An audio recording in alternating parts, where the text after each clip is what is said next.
ludique pour une autre vidéo de déballage. T'es avec Eric, j'espère que tu vas bien. Mayor of Chicago. Dans les faits, je suis tombé là-dessus un peu par hasard. Je ne sais plus si c'est sur un forum de BGG ou via une vidéo YouTube, whatever. Je suis tombé là-dessus. Le thème avait l'air intéressant. Là, regarde pas trop là, les histoires là, des animaux anthropomorphiques.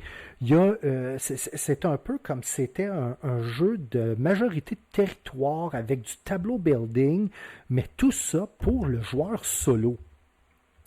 L'éditeur Impatience, qui est, si je ne me trompe pas, l'éditeur du Oniverse. Donc, les jeux de cartes là, qui sont très, très, très connus par la communauté soloiste, a parti comme une nouvelle ligne de petits jeux solo faits par différents designers. Donc, c'est pas comme la maison qui est produit. Les designers externes vont arriver avec des idées de petits jeux. Je pense qu'en ce moment, ils sont rendus à 4. Xavier Georges est celui qui, entre autres, a fait un de mes jeux préférés. Je dirais un top 10 ou du moins un top 15, qui est Carnegie. Je crois qu'il avait aussi travaillé sur Black Angel et c'est pas lui qui a travaillé sur Troy aussi. Bref, je te mettrai ça, là, je te mettrai une coupe de ces jeux là, où la liste BGG soit en mortaise ou devant moi. Première chose avant peut-être de commencer l'expérience de déballage de cette petite boîte-là. Tu sais, je te la montre, là, puis tu te doutes bien là, que c'est pas la grosse boîte Kallax, mais ça peut être difficile d'imaginer quelle est la grosseur de cette boîte-là. J'ai un deck de cartes standard ici. Tiens, ça peut te donner une idée, là, comment que c'est pas gros, là? On parle de à peine 2 fois plus gros qu'un deck de cartes standard et environ, ici je pense que tu le vois pas, attends un petit peu, wink, environ 2 fois l'épaisseur.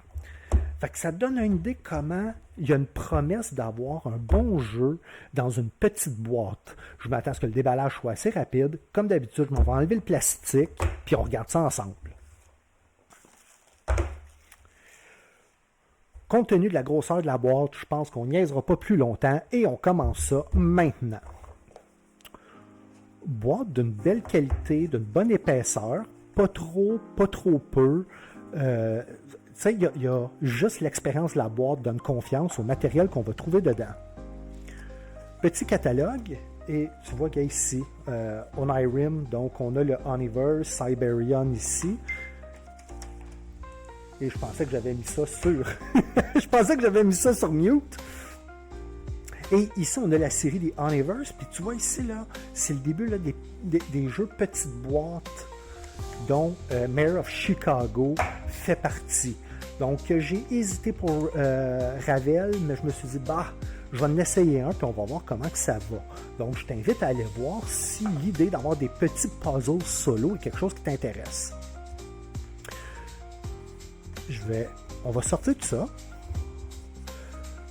Quand même, tu vois, là, c'est rien de compliqué, mais ça se veut un jeu quand même qui n'est pas très cher. Il m'a coûté là, à peu près 25$ canadiens. Donc, ça ne se veut pas quelque chose là, à grand déploiement, mais quand même, tu vois qu'il y a un effort plus qu'acceptable là, d'avoir fait un insert de boîte intéressant. Comme d'habitude, on va regarder le deck de cartes tantôt. Ici, c'est un peu... Dans le fond, c'est du cardstock. Quand tu regardes ça, là, il n'est pas tressé, mais c'est un carton rigide. Je sens qu'il va falloir que je le plie peut-être un petit peu à l'envers pour faire ici, je crois que c'est simplement une piste. Puis l'idée est bonne. Tu peux la mettre verticale ou horizontale. Je pense que c'est dire, si tu as, mettons, 26 d'une patente, 26 et compagnie. Fait que je sais pas si tu le vois bien, là. Je peux peut-être te rapprocher un peu compte tenu là, qu'il s'agit d'un petit jeu, là. Et voilà. Fait que ça ici, cardstock, fait que c'est bien. Les instructions. Bonne qualité de papier. Évidemment, 20 pages, mais tu sais, 20 petites pages, donc on ne s'attend pas à ce que ce soit très, très, très compliqué. Puis ici, vois-tu, ils ont même fait une version pour 2 joueurs. Et avec ici quelques appendices sur la description des cartes. Donc, en fait, les instructions, c'est 11 pages et 11 petites pages. 11 petites pages, moins 2 pages de matériel, moins 2 pages de mise en place. Donc, je pense que ça va se traiter plutôt rapidement. On a ici quelques marqueurs.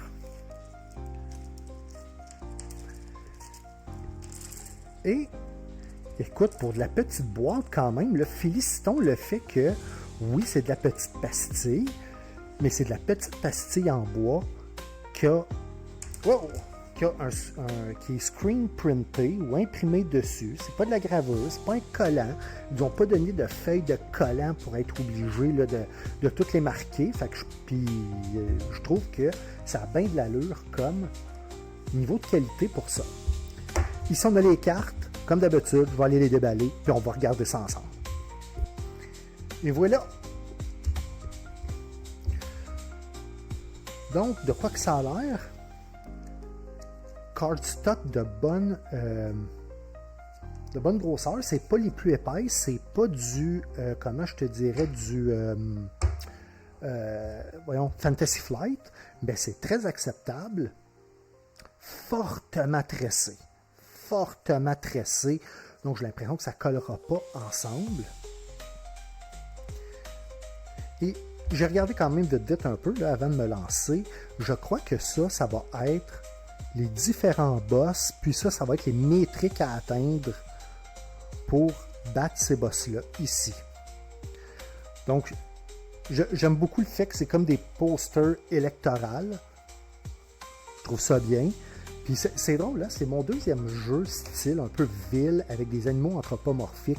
J'ai toujours dit que c'était pas mon style, mais je sais pas pourquoi, encore une fois. Le premier, c'était Sergeant Malone. Et à date, de ce que je vois, je trouve qu'ici, ça a l'air de bien faire la job, tant qu'à avoir des personnages peut-être moins bien dessinés. Ça ici, si je ne me trompe pas, ce sont des cartes d'événements qui sont recto-verso. Donc, on a 12 événements et c'est ce qui arrivera quand on va avoir, je crois, complété une colonne de notre tableau. Alors, j'aime beaucoup le genre journal ici. Je trouve ça bien fait. Encore là, les cartes fortement tressées. Elles ne sont pas poker size, là, donc si tu regardes, là, tu vois, sont un peu plus courtes et un peu plus étroites. Je me demande si ce n'est pas les Chimera chez Mayday, je crois que c'est les oranges. Et ici, on a le deck, qui, je crois, si j'ai bien compris, il va falloir piger une carte et décider qu'est-ce qu'on fait avec. Donc, soit on la met en jeu, puis ça va être d'essayer de, toujours dans cet ordre-là, et non pas comme ça, d'essayer de faire fitter certains, certains logos ensemble. Si j'ai bien compris la façon que ça marchait. Mais ces cartes-là sont tous au verso avec des conseillers ou des gens là, qui s'impliquent au niveau de la mairie. Et je crois que ces gens-là, ça va être de les mettre au centre de notre tableau pour pouvoir activer certains paramètres, les logos et compagnie. Ce qui a fait que j'ai été vers ça, je trouve, la revue, elle est excellente. Je pense qu'en ce moment, c'est un 8 sur BGG. Et partout, là, tout ce que j'ai vu disait, oui, c'est un jeu qui est difficile, mais qui porte à réflexion. Donc, on a du tableau building, on a des événements, on a des cartes toutes uniques de ce côté-là. Je trouvais qu'il y avait là une offre qui était super intéressante. Et, mine de rien, on vient de finir ensemble le déballage de Mayor of Chicago. J'espère que ça t'a plu, c'est une nouveauté, puis j'ai hâte de pouvoir t'en parler et ça va être là-dessus qu'on va compléter notre déballage. Donc, j'ai manqué ma finale habituelle. Hey, c'est pas grave. De toute façon, nous autres, on se revoit très bientôt à table. Pour d'autres choses, who knows? Hey, salut là!